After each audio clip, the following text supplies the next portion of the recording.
Старосната пензија се утврдува од месечниот просек на плати што работникот ги земал во својот работен век и за кој што се плаќани придонеси. Тоа е важно да се нагласи, бидејќи доколку не се платени придонесите, тој период не влегува при пресметката на пензијата.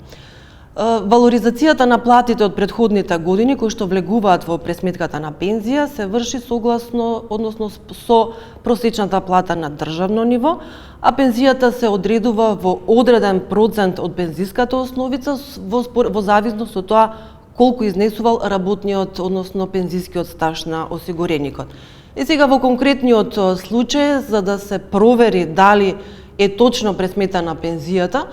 пензионерот треба да дојде во фондот, односно да ги побара стручните служби во филијалата која што е најблиску до неговото место на живење, за одблиску и подетално да му се објасни, да се види како е направена пресметката и како е изведена неговата пензија.